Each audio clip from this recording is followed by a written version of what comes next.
Well, good morning. Just a few seconds early this morning.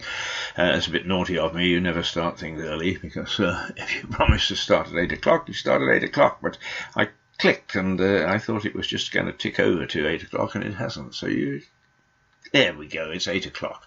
So I apologise to those people who may have lost just a couple of seconds, in fact 25 seconds, because I was early this morning. A bit of a sombre morning, I think, because I had some dealings with the Lewes District Council, which is now Lewes and Eastbourne District Council, and in my opinion a move that is why people move away from micro to macro. I have no idea. It's a British thing, and the rest of the world is divesting and trying to get back to its roots. We can't help but think big. Is it perhaps because we're a little island? I don't know. But we keep on adding and adding, and the administration gets worse, and soon we're going to have a huge clinic. Oh, how wonderful! Except that you'll never get to see the doctor you want. You'll never talk to a receptionist that you know.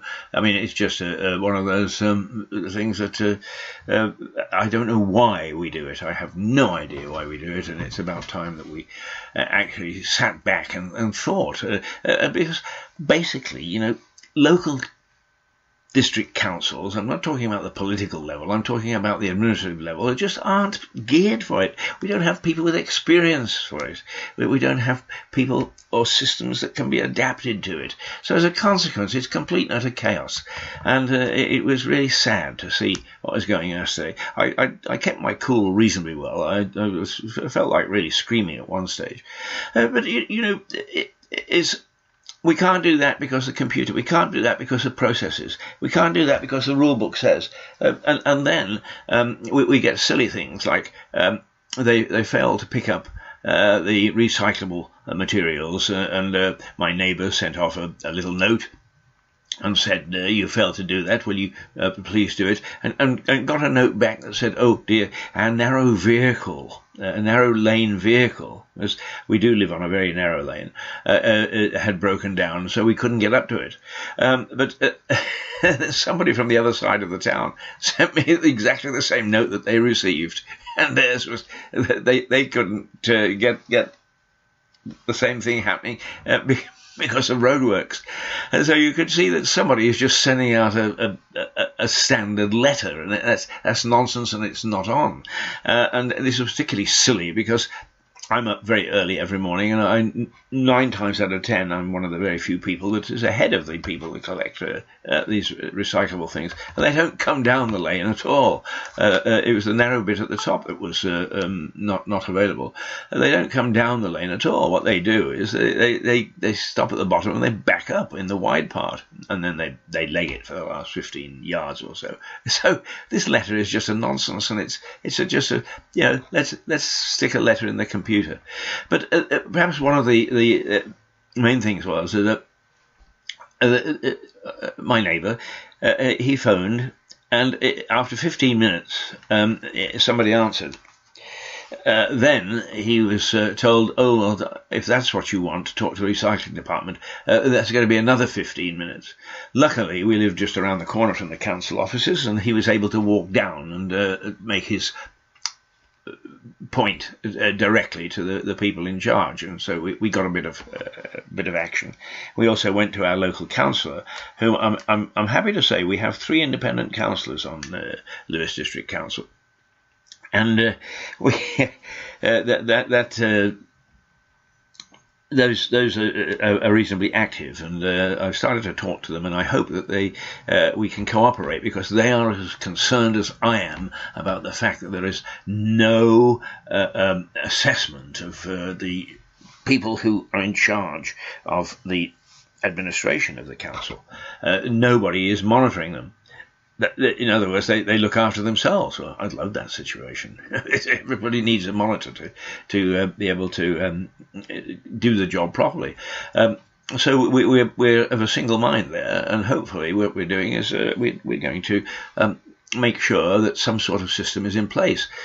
And I am assured that that is going ahead. But anyway, one of the things about our television service and our radio service, which is truly local, is that it keeps people on their toes. We are the only people that are monitoring what's going on locally, and thank goodness we are. I then had an issue, and I tried to phone the council. It's 15 minutes.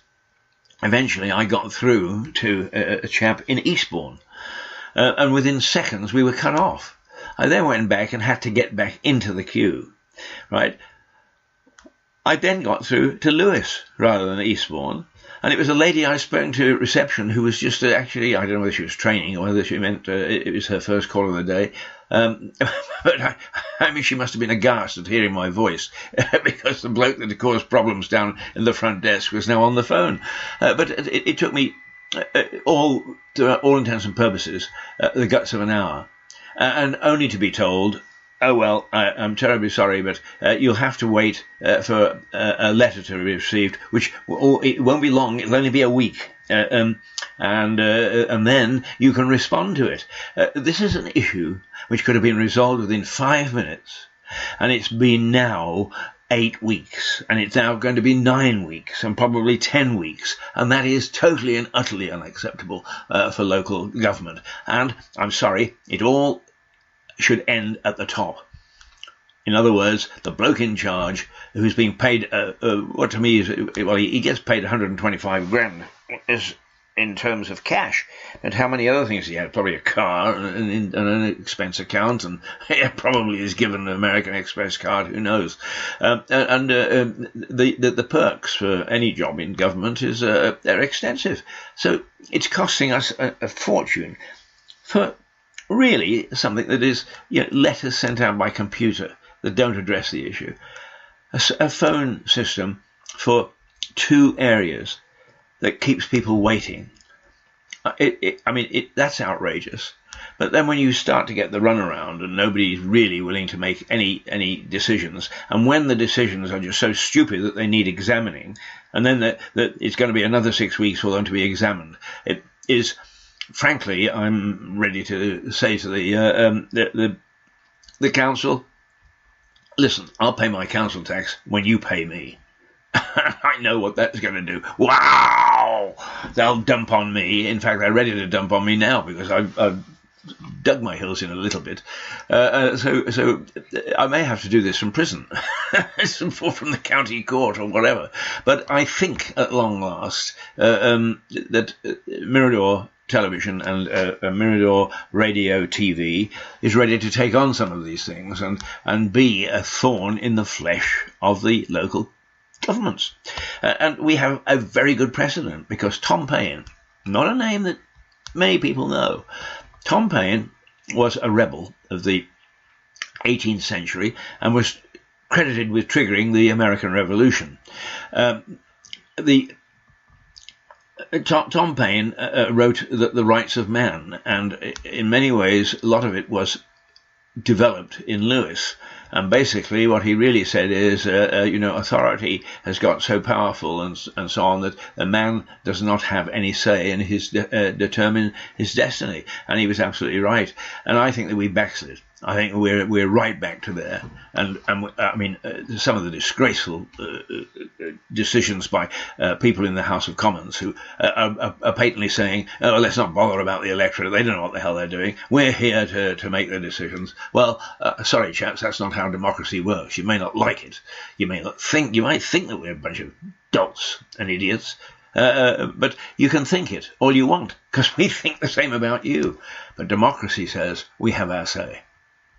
Okay, democracy isn't exactly the Athenian sort of democracy. We don't actually gather in one place and put up our hands and see contribute to each decision. But nonetheless, there is a form of democracy where you do represent us, but you represent us. You don't actually go there just to do your own thing. And I'm sorry, there are some very senior people who have done that. And I, for one, am fed up. But I know thousands more are. And if they're not careful, as one commentator said, the moment the government forget who they're representing, and that is the people, they are in trouble. I suppose, if you've been following what's going on in in Westminster, this government is in trouble. But also the opposition is in trouble. The whole system is in trouble. Churchill said, democracy is far from perfect, but it's the best that we've got. Okay, that's fair enough. But the democracy we've got isn't even democracy. It's crumbling at the edges. That's why we've got a President Trump, in my opinion. That's why we've got a Nigel Farage, who I don't object to, actually. I think he's quite a decent bloke, quite an interesting one. I wouldn't share his politics, but I quite like the man. And that's why the French have got Le Pen, and why Canada has got Trudeau. And that's Justin, not his father, who was equally as devastating. Pierre. So it's happening all around the world, and people are getting fed up. Our leaders have forgotten. I mean, the American system was just dreadful, and still is. Had no relationship to the people, the electorate at all. Anyway, I've only got 4 minutes left.